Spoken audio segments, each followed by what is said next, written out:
BIBLEin365 brothers and sisters, we have arrived at the book of Exodus, and I want to ask your forgiveness because a little bit of the sickness has got a hold of me, so doing a lot of broadcasting and my voice isn't up to par, but I think you're not here for my voice. I think you're here to get some good information. So how about we start our review of the book of Exodus by a very famous phrase in pop culture. Some of you have heard it. If you haven't, well, you're in for a treat. You ready? You can take the boy out the hood, but you can't take the hood out the homeboy. Well, here's the thing that's interesting. It took God one night to get Israel out of Egypt. But folks, it literally took almost 80 years to get Egypt out of the hearts of the Israelites.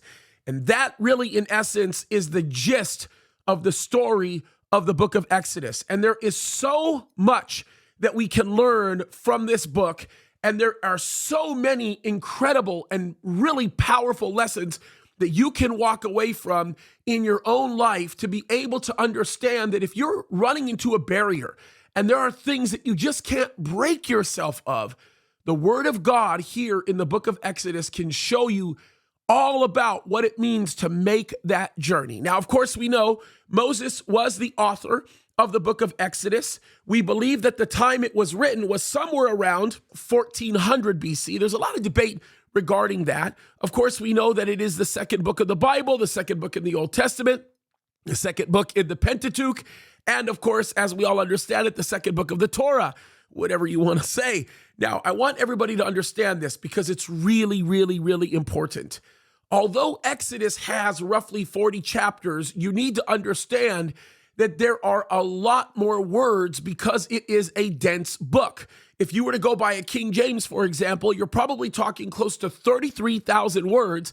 And that is really, really important because there's a lot of very rich and deep insight in each and every single one of the chapters. And we're going to talk a little bit about that in just a second because there's some really heavy stuff to draw from all of this, okay? Now, one important thing to note, when we get to the scene in Genesis where we see a very powerful moment between Jacob and all of his children, and Jacob is giving the final blessings or cursings to his children in Genesis 49, and you begin to see the story unfold of the kindness that's in Joseph's heart when he goes back to his brothers and gives them great regard as he tells them, what you meant for evil, God meant for good. That's, of course, Genesis 50:20, one of my favorite verses in the Bible.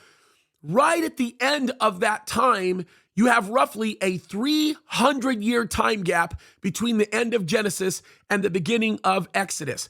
And when you look at Exodus, Exodus really is the birth record, so to speak, of the nation of Israel. And there's some really important things that are in here that are really, really cool. I think that Exodus is great for a lot of reasons. One of the most incredible stories in the book of Exodus that we read about is the story of Moses and what actually happened to him. And I oftentimes, when I think of the story in the book of Exodus regarding him, one of the things that sort of blows my mind is thinking about him in relationship to a friend of mine like Jack Hibbs. And I think of the fact that Jack Hibbs, his mother actually tried to abort him, and yet God spared his life. And what's amazing is that I believe fully that the reason why that attempt was made on his life early on was because the enemy somehow knew that God would use Jack in such a powerful way to make such a difference. And I believe that the attempt on Moses' life, through the attempt on many other lives of the children of Israel, was done simply because there was that same awareness that Moses would be, in essence, used by God to bring salvation to his people. And there are some really beautiful lessons to learn with respect to the subject of abortion, adoption, and all the things that fall in between there. You will get that in the book of Exodus, right? And it is really, really cool to think about this. Now, here's some interesting facts about this, right? If you look at the story of how many people entered Egypt, you'll know that roughly 70 people entered Egypt, okay? We get that from verse 5 of chapter 1. Joseph was already there, right? And what's really interesting is by the time they left Egypt, we are now talking about millions of people. And so it's kind of an interesting thing to think about this. Roughly 3 to 4 million people actually left Egypt in the Exodus. And it's really interesting to think about, especially when we go back to what I said at the very beginning.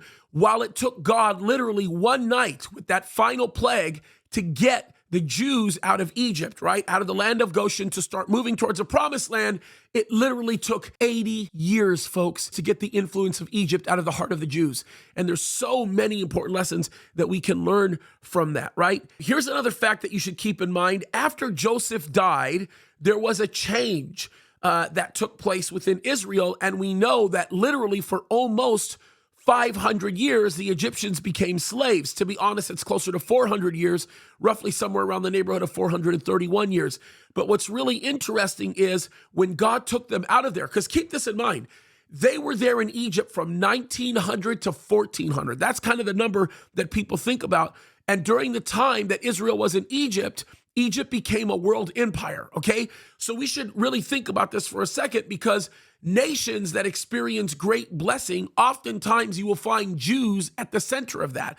That when Jewish people touch a nation, that nation is blessed. I remember interviewing very recently the brother of Benjamin Netanyahu, Idu Netanyahu, and I told him personally in my own words, I said, listen, I believe that the Jews are a world treasure. They are not a national treasure. They are a world treasure, because anything the Jews touch, God's blesses.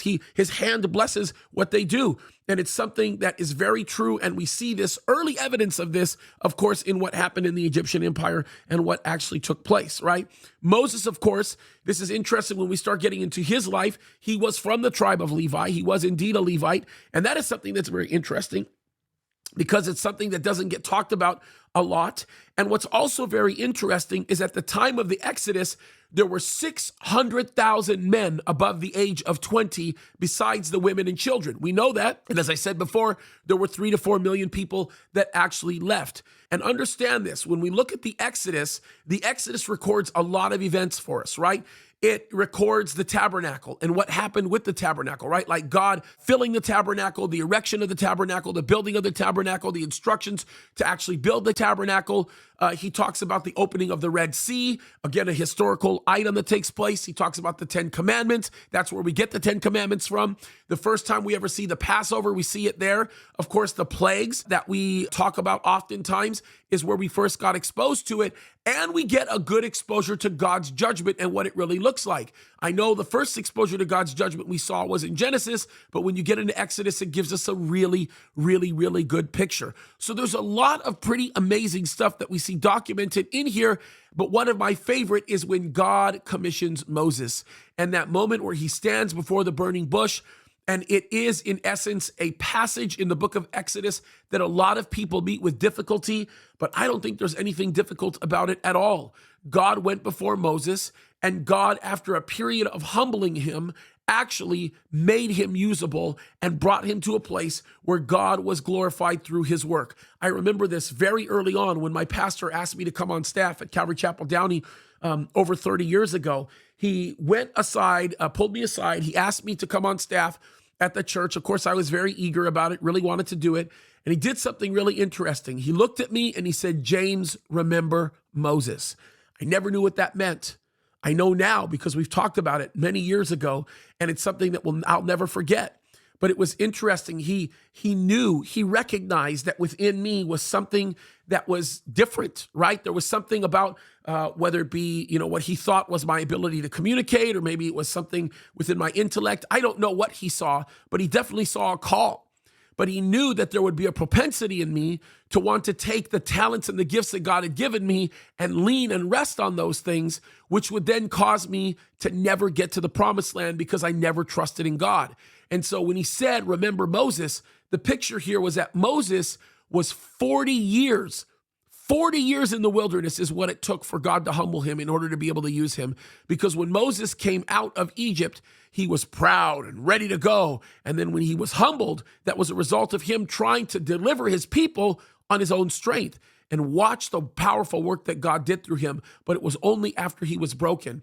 And the lesson here, especially when you look at this area of Exodus chapter 3 and into chapter 4, is that God uses the broken. And so if you're in a place here, you're broken, you're not feeling good, things kind of feel a little strange for you, maybe things are have been met with some difficulty, God is putting you in the prime position to be used by him. So open up your eyes. He wants to do a great work. There it is, folks. By the way, I would highly recommend that you go through my teaching on the book of Exodus. You can go to jamescadiz.com. You can download my teachings through it. We go through a lot of great information, very edifying, and everything you need is right there. So God bless you guys. Fight the good fight. See you on the next one.